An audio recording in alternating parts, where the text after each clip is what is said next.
so we can get started. My name is Kevin Smith. I am the Director of Product Development for Personal Finance Lab. I'm going to give a quick introduction of Personal Finance Lab and what we're doing to gamify personal finance education. Quick introduction of what we do. As an overview of what I want to cover, I'm going to start with who is Personal Finance Lab. I don't know if everyone in the room has heard of us before. I'm going to talk briefly about our budgeting game and stock market game, how they work, how they're used in class. I'll continue into our curriculum assessments and lesson plans for teachers. And then at the end, I'm going to talk about the ways we can be customized, our gamification options, and teacher support. So I'm going to try to get this all done in a good half hour. This is being recorded, so I'm going to be sending out an email with the link to download this at the end of the session.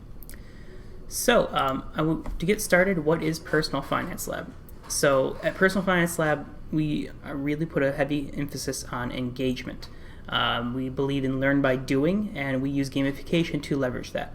So that means that if we can build a game or a simulation or something interactive for students, it's just going to be way more effective than a textbook, or it's going to be more effective than just a presentation in the middle of class.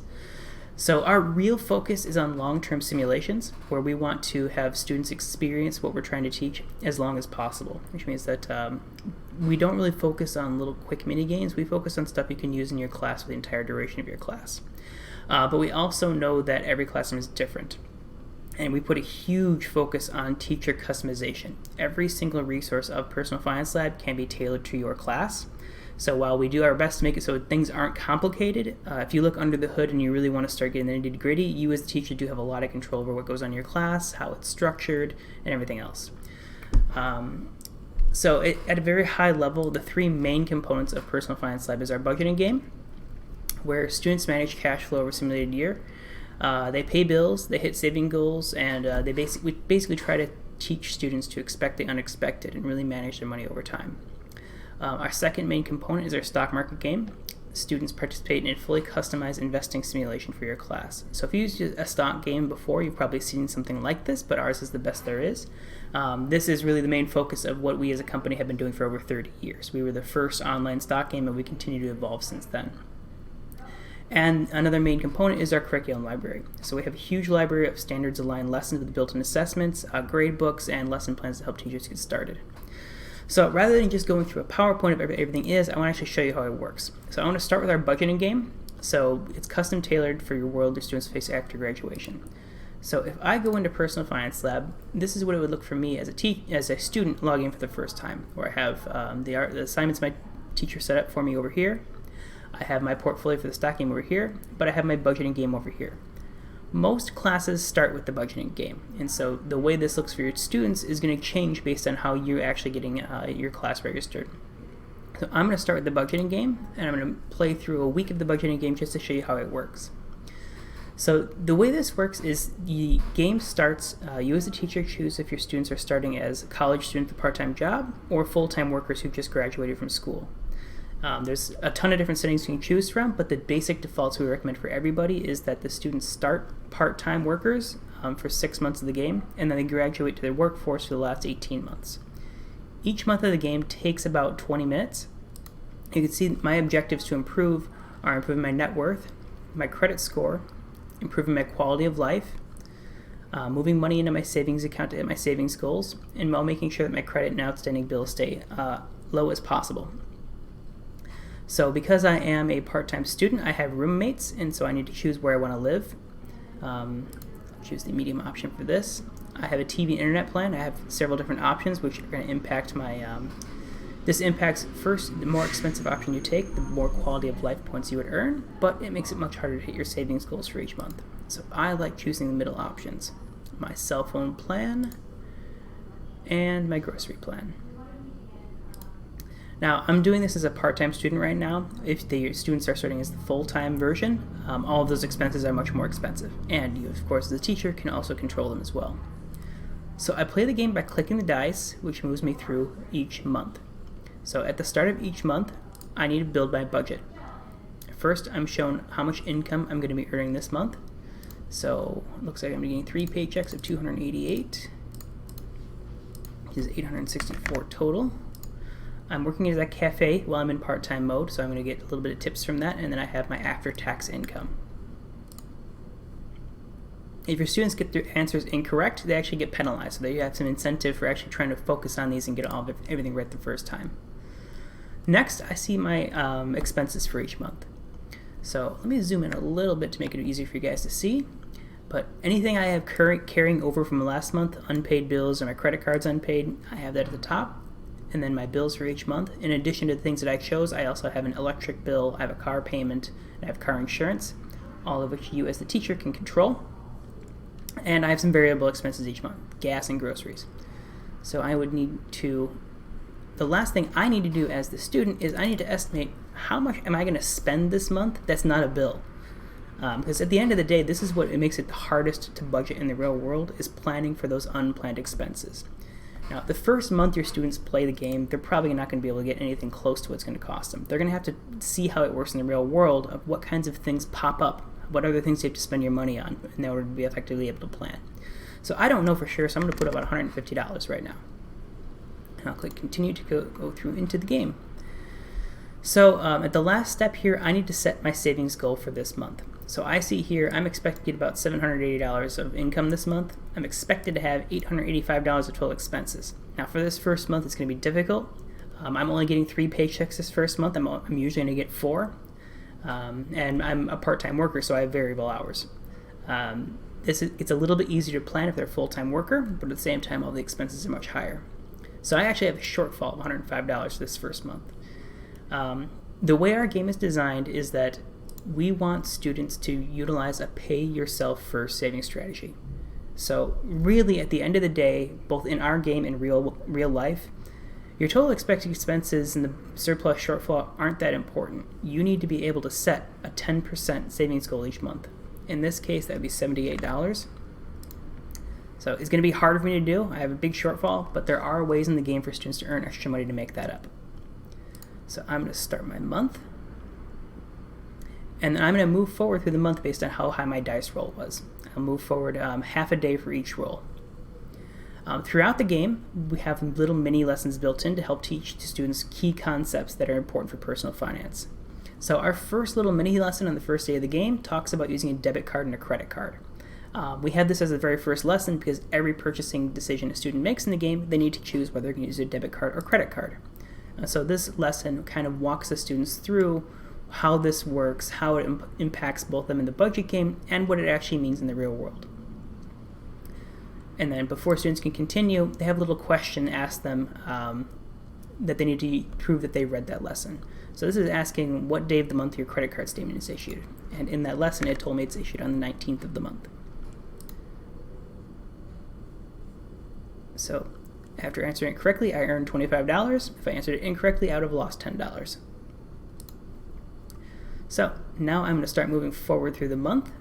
I just see that my rent bill is issued. My rent is issued the second of every month, and it's due 1 week later. And then at the end of my dice roll, I get an event. These are the unexpected things that happen each month. A lot of the times it's a decision students can make. In this case, I can choose am I going to buy a smartwatch or not. Sometimes it's not a decision. Sometimes it's just an expense they have to take. In this case, I'm quite low on money, so I'm not going to buy a smartwatch. Now, if I did buy a smartwatch, that would actually give a big boost to my quality of life. So there is a reason why students would spend money. It's not a game where they just try to get their expenses down to zero. There is a trade-off. So I'm going to just keep my cheap watch here. I'm going to roll forward again. And then I got to the weekend. So every weekend of the game, every student has a few different options. Working extra hours, works extra hours, it earns money. So this is a great way for me to make up that $100 deficit I saw in my budget for this month. I could also socialize and spend time with my friends. If I did that, it's going to really improve my quality of life. I could do household chores. Household chores is things like meal planning, where I freeze a bunch of meals ahead of time instead of going out to lunch. A lot of the household chores will either give students a little bit of quality of life, or they will save money on bills later. They can get discounts by negotiating their cell phone bill, for example. The last option is study. Now, with study, I had this while I'm a part-time student. If they're a full-time worker, this becomes professional development.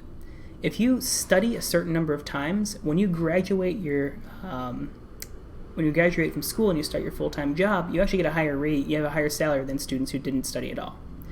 If you don't ever study, you also have penalties. So if you never study, you're going to end up starting to fail some of your exams and have to pay for extra tutoring. If you never do your household chores, you're going to end up getting inspections from your landlord, and they're going to start giving you fines. So the game is set up where it encourages students to use these options fairly regularly. You wouldn't really want to focus just on one, ignoring the others, but there's also advantages to having each student specialize. So I'm going to study because I happen to know that it'll get me extra money later in the game. So I had people at my house. It just cost me $18 for the snacks that I'm preparing. And like I said, I can use my debit card to pay for this or my credit card. So I will use my credit card.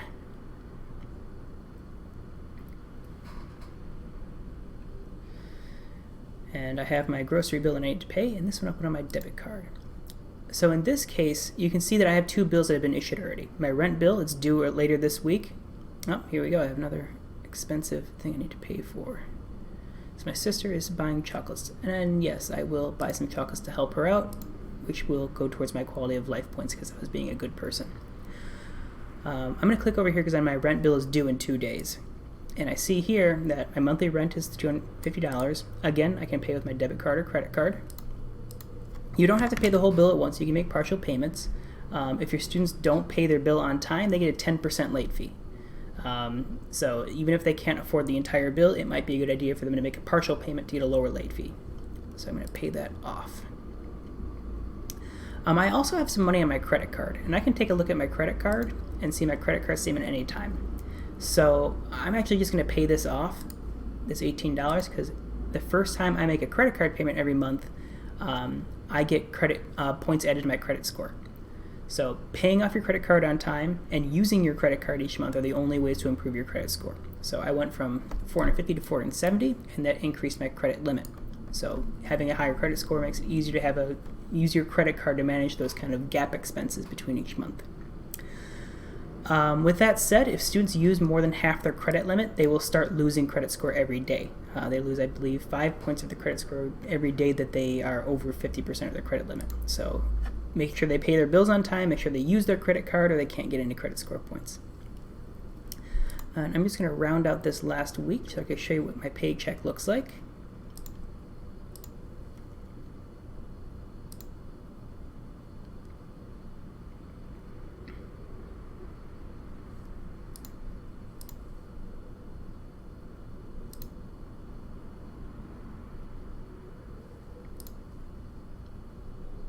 And you can see these small expenses that I'm getting every couple of days are really starting to add up. So that's where it becomes more important for students to understand how to plan for these expenses.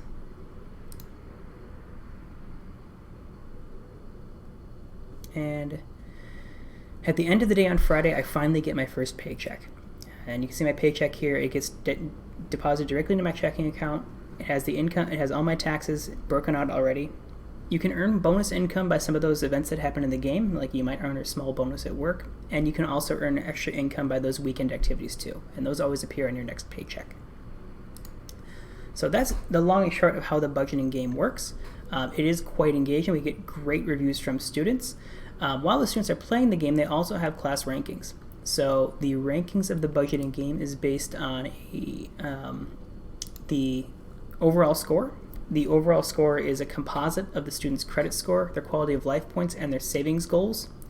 The net worth, they can also see their rankings in the class just by their raw net worth of how much they have value.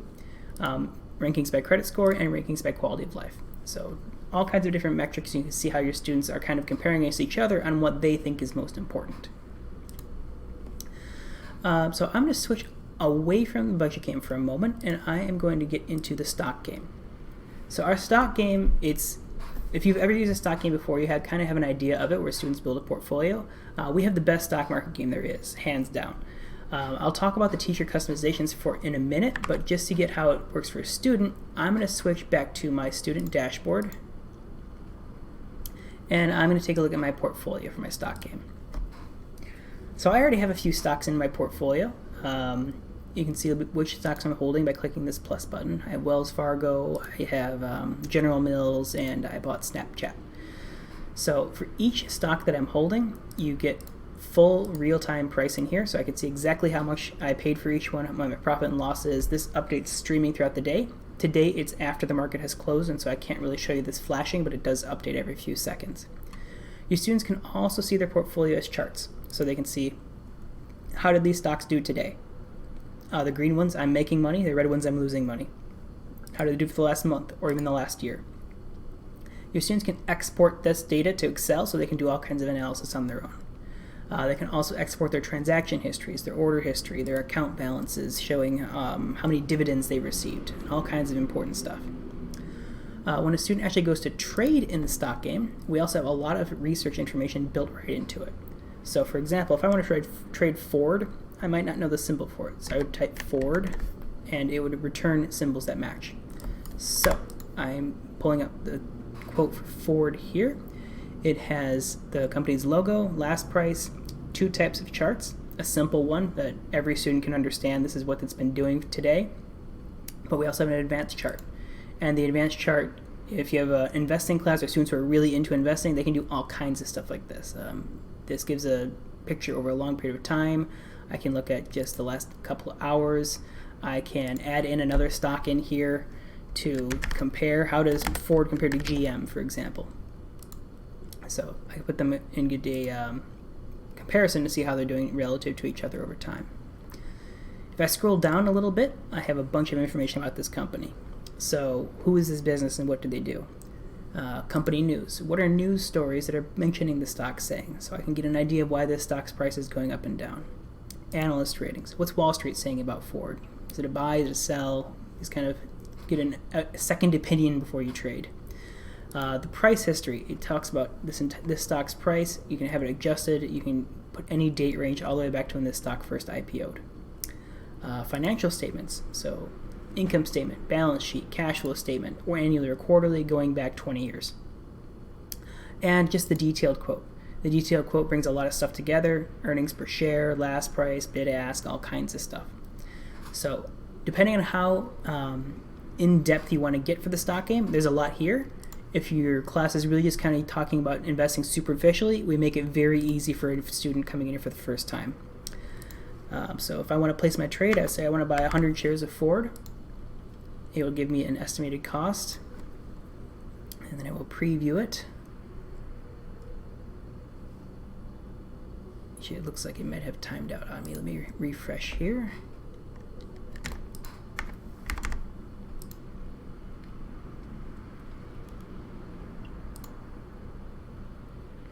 Here we go. And the last thing your students do before they place a trade is they have to write a note of why they're doing this. So your students can't just kind of go in here blindly. They have to write what their thought process is. They can't edit these notes later, but you can see them. So this is really useful because one of the most common activities for a stock market game is students need to do like a presentation or report at the end, and this gives them a clear record of why they were doing everything. As the teacher, you can make it so students can't make their trade until they write why they're doing it. Other pieces of the stock market game, again, we have rankings. The rankings are real-time rankings, overall rankings, weekly rankings, monthly rankings. As the teacher, you can set it so the students can even see each other's portfolios so they get an idea of who's doing what and why. You can also turn that off. You can decide whether or not you want to be in the rankings and all kinds of other stuff.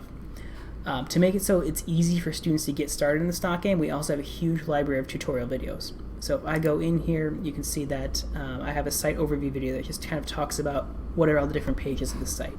I have one that talks about order types, so stop order, market orders, stop orders, limit orders.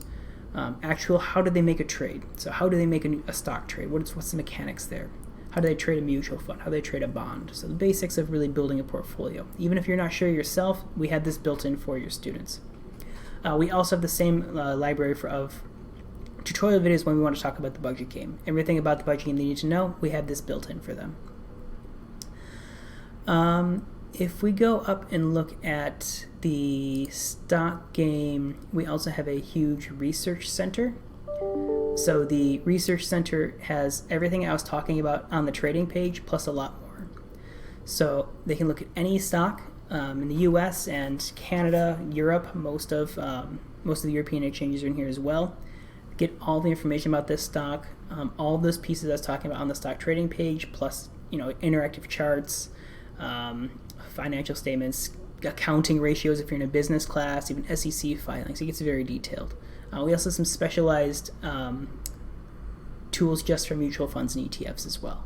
So there's just a huge library of research tools. If you want more information about these, you can check out our tutorial videos about the research tools in the Research Center. That video itself is about 15 minutes going through every single tool and how much stuff there is in here. We also have built in a live chat. You can see at the bottom of every page there's this little live chat widget where you can talk with our support team at any time. Our support team is live during market hours to answer any questions. If you're coming in here late at night or you just have some questions about how something works, we also have an automatic assistant in there that can pull from our FAQs to help students with common questions they might have. Beyond the stock game, the last major component is our curriculum library. So we have hundreds of lessons with pop quiz assessments, all aligned to state and national standards. So the entire concept behind our curriculum library is that it's flexible for every type of class. We have personal finance lessons, we have economics lessons, we have business lessons, we have investing lessons, all kinds of stuff that you as a teacher can pick and choose what you would like to use for your class, and we have some templates set up for specific class types so you don't get lost. So if I go back to my dashboard,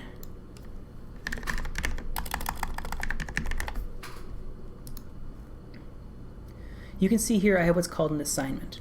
And this was set up by my teacher with the stuff they want me to accomplish. Most teachers set up their assignments to last for about a week. You as a teacher can set it as long or as short as you want. This one I happen to give 91 days because I was just doing it for a quick demo. There's a few different types of assignments that you can give your class. The first and most basic one is what we call articles. Articles is text, images, infographics, all kinds of stuff, always ending with a pop quiz. The pop quizzes are between 3 and 5 questions, and these quizzes are designed to test whether or not the student read this article. We often also include videos in each lesson to help students kind of solidify that concept as many different ways as we can. The next type is videos. So those tutorial videos I was talking about earlier, you can actually assign those to your students and require them to watch it before they start making all these trades and getting into everything else. That really cuts down both on the class time you need to spend on introducing these games to your students and just the questions in general the students have about the site. If I go down here, I have a couple other types. So I have another one here called Activity Compound Interest Calculator. So these calculators, instead of giving students an article or a video with a quiz, we actually give students a tool. So this one is what we call our Millionaire Calculator, where the students get an interactive calculator asking them what they need to do to be a millionaire by their target age. So if your students are 16 now and they want to be a millionaire by the time they're 50, and let's assume that most of your students don't have any money currently invested, how much money would they need to save every month? And what kind of rate of return would they need to expect in order to get that? So rather than just having students play around with this, the quiz at the bottom here gives students different scenarios to start testing with. So if you want to be a millionaire by age 70 and you're starting at age 18, what kind of rate of return would you need to get to hit that goal? So a bunch of different questions, testing different scenarios for students to really start understanding how to use tools like this. And we have one more type of lesson. So if I look here at the using spreadsheets lesson, this one gives students a tool that they can use outside of PFinLab in order to make comparisons for personal finance. So this one in particular talks about using spreadsheets to compare loans. So in this scenario, the student has 3 different loans options they're given, and we walk the students through how to use spreadsheets and spreadsheet functions in order to calculate the financial functions to figure this out. Which one is giving them the best deal? So we walk through it manually here. We have a video walking them through it as well. And towards the bottom, there's a link where the students can actually download this spreadsheet for themselves and then use that to answer the pop quiz at the bottom. So we have similar exercises dealing with a lot of the data the students generate from their stock portfolio. So how do they calculate their profit and loss per each trade? How do they make graphs? How do they do all kinds of stuff using spreadsheets? So all that mixed together is a really good way to get the bring it all together for the students. So the last part I really want to talk about is how PersonalFinanceLab can be tailored for your particular class. Because I kind of talked about a lot of stuff here, and you could be thinking, oh, I could use this in my class. I'm not sure I'd use that in my class and everything else. So there's a lot of stuff you can do here to make it really your own. So each class has dozens and dozens of different settings you can set. So for example, as the administrator, I can edit my stock game, and I can say, for example, I want my students to be able to short sell. I want them to day trade. I, as a teacher, do want to be in the class ratings, or maybe I don't. I want to set minimum prices so my students can't trade penny stocks. You can also set it up so instead of students starting with a big chunk of money, the students start out with a small amount of money, maybe $1,000, and then they add another $250 or so every week. That way it gets a little bit more realistic, like they're saving for a retirement account instead of just having a big chunk of money that somebody gave them. All the different security types you can trade. We have stocks, bonds, mutual funds, ETFs, options, futures, all kinds of stuff depending on how complicated you want your class to get. Tons of different international exchanges you can include for your class as well. We have even more advanced stuff if you want to, interest on loans and all kinds of things. For the budgeting game, you can also control pretty much everything about your class. So how much cash do your students start with in the budget game? How many months, how long does the game last? How do they start? Full-time, part-time? How much money do I want to charge them for each of the bills, both whether a full-time student or a full-time worker and a part-time student. So every bit of this, you can even control what kinds of events happen more often in the game. Those little pop-up events, yeah, those are the ones I'm talking about, where if you're talking about risk and insurance in a particular week, you can set the game so risk and insurance related events are happening more often in the budget game. Because there is so much stuff you can change here, we also give you kind of an overview of how the game looks for your students. So as you start changing all the bills to make it more realistic for your area, you might find out that you actually made the game too hard. You have to pay your students a little bit more or something in order for them to actually be able to hit their savings goals. But all kinds of stuff there. When we look at the curriculum library, you can pick and choose which lessons you want to give your students each week. So we kind of break them out in different lessons that we recommend in the order that we recommend, but you can choose how you want to do this however you like. For every lesson, you choose which ones you want to do. You choose, can your students retry that pop quiz, or you just want to save their grade. Stock game stuff. If you have younger students, we even have some elementary and middle school lessons that kind of make it a little bit easier for students to get started. Our personal finance lesson category is the most extensive. We cover everything that's in the Jumpstart standards and National Council standards. We go through all the state standards and make sure we touch on all of those points. So if you already have lesson plans put together that talk about, that kind of give you an outline of how you want to conduct your class, this has a perfect supplement for every single lesson you're going to be covering. If you don't already have a lesson plan for your class put together, you can check our admin resources, and we have a library of lesson plans. Let me pull that up right here. So every one of our lesson plans is designed to combine stuff that's in PersonalFinanceLab, stuff that you can use in class with your students. We give you a number of options to different use. It's not kind of a set and forget. It's, here's a few different options you could use to cover these topics in your class. Glossary terms to cover, the recommended order that you would cover these things. So these were built with a number of teachers, and we go through these every year with another group of teachers that we hired just to review everything with us. The resources that you would use, and if it could be used as homework, does it have to be in class, all kinds of stuff to make it as easy as possible. Otherwise, beyond the personal finance section, we also have a lot of economics topics. So especially in school districts that combine personal finance and economics classes into one class, you have a ton of stuff here for the economic stuff as well. Career prep, we have a career center built into the platform, which has a job and internship search tool where students can apply for internships directly through the PersonalFinanceLab platform. And this has resources to help them do that successfully. Accounting, management, and marketing is the next biggest section, stuff for general business classes. So there's about 30 accounting lessons, 20 management lessons, about 10 marketing lessons, covering everything there is for an introductory to business class, or even some more advanced finance and accounting classes. Mathematics and spreadsheets, this is mostly using spreadsheets to have students do things with their stock portfolio. And of course we also have other stuff like the budget, doing certain things in the budget game, doing certain things in the stock game, all kinds of stuff combined. Badges and certifications is an important part of our assignments engine. So as you see here, when I go to create my assignment, I'll give it a name, so I'll say week 2. I'll give it the start date and end date. Let's actually have this end 2 weeks from today. I can say there's a prerequisite where a student needs to finish one assignment before they go to the next one. So if you have your students kind of going at their own pace, that's a good way to make sure they're doing things in order. And you can give them a reward. So when my student finishes this assignment, I'm going to give them $500 to their stock game. So instant boost to the rankings for students to finish their assignments on time. Really good ways to keep students engaged. In addition to giving students bonus points for completing their assignments on time, they also have a huge achievements tool. We give students all kinds of badges as they progress through the site. If they make certain trades in the stock game, if they complete certain lessons in the curriculum library, they'll earn badges.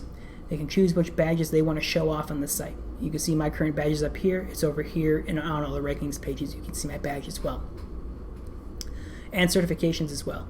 So students can earn PDF certificates if they complete their entire financial literacy curriculum, or if they complete our investing curriculum. We do have 2 exportable certifications they can earn right through our site.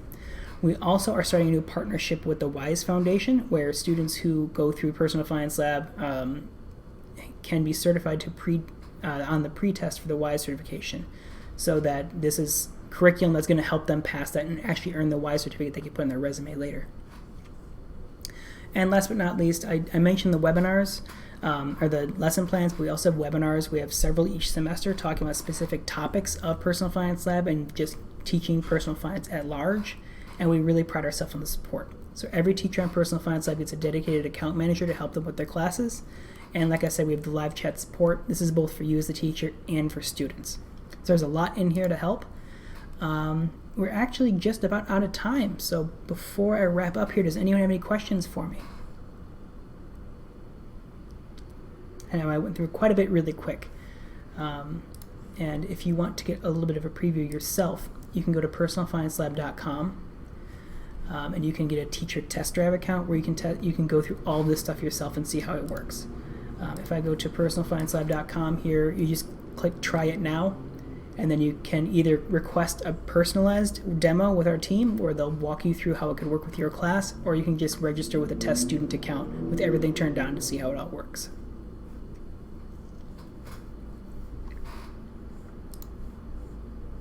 Cost. So Personal Finance Lab, it costs $10 per student if you want the stock game or the budget game, or $15 per student for both.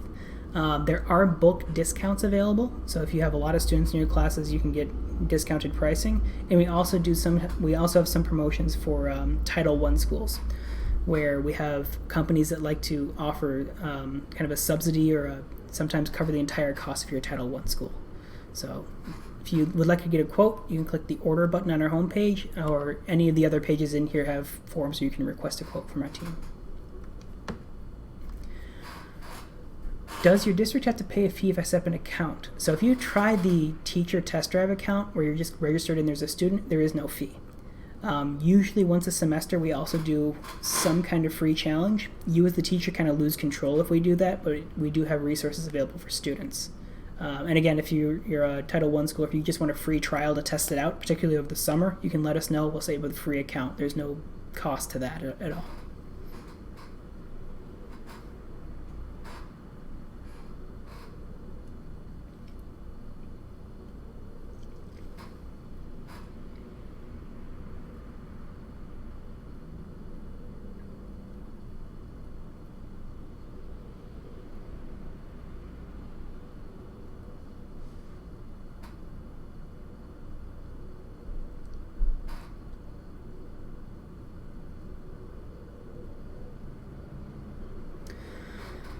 Is this available for Canadian schools? It absolutely is. Our company actually has its headquarters in Canada. I personally am in Chicago, but our main support team is based in Canada. And actually this summer we're releasing a specific set of Canadian-centric content that talks about the differences between, instead of having like the income tax lesson talking about US, it talks about Canadian versions, etc.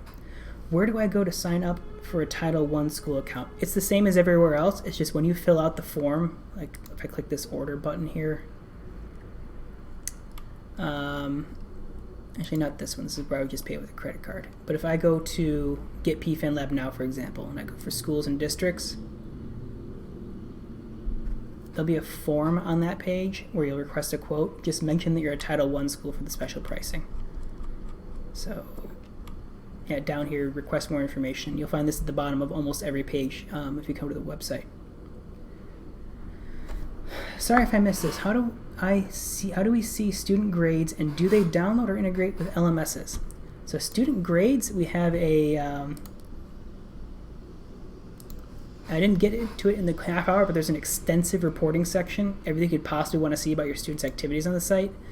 Our assignments tool here, you'll get progress reports for your students, which shows each student's completion, the scores they've gotten, all the quizzes, everything in there. This is exportable.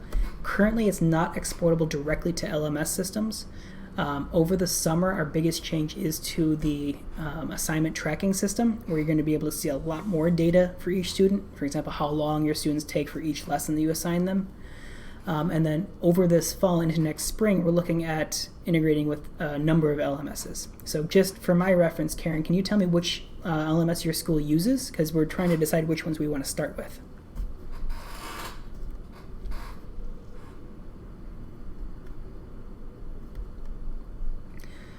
Oh, and Michael asked, is it possible to brand with my logo?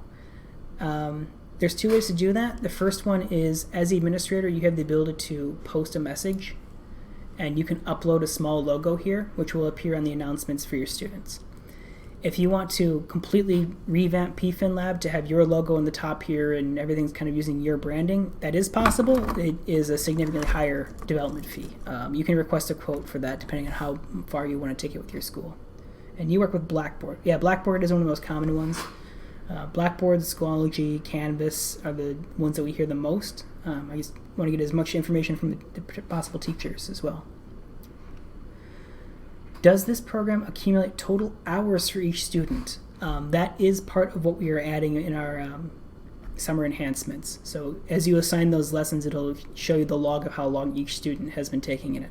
Right now we don't log total time for each student, but I can tell you that each of the assignments that you would assign takes between 10 and 15 minutes. The budget game takes between 10 and 20 minutes per month. As the student goes on, they can go through it a little bit faster. And if the students are using the stock game, it really depends a lot on the kind of project that you would assign to your students. We have a library available. Generally speaking, teachers would assign students to spend about 20 minutes once a week on the stock game after a 1 or 2 hour kind of intro session where they start talking about investments.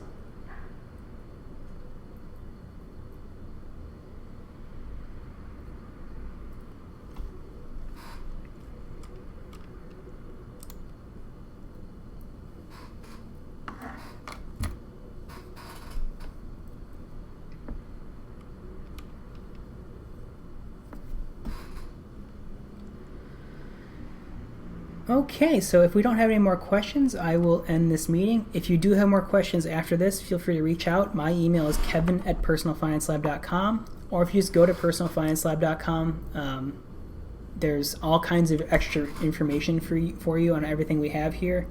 I didn't even talk about it, but we even work with some schools to build dedicated financial literacy lab spaces where you can get screens and tickers and all kinds of stuff. Otherwise, you can also schedule a demo to talk with our team to get a more personalized look on how you could use it with your classes, get a quote, and if anybody wants one, we're happy to set you up with a free trial over the summer to check it out. So thanks for stopping by, thanks for speaking with me, and I hope to see your classes come in for the fall.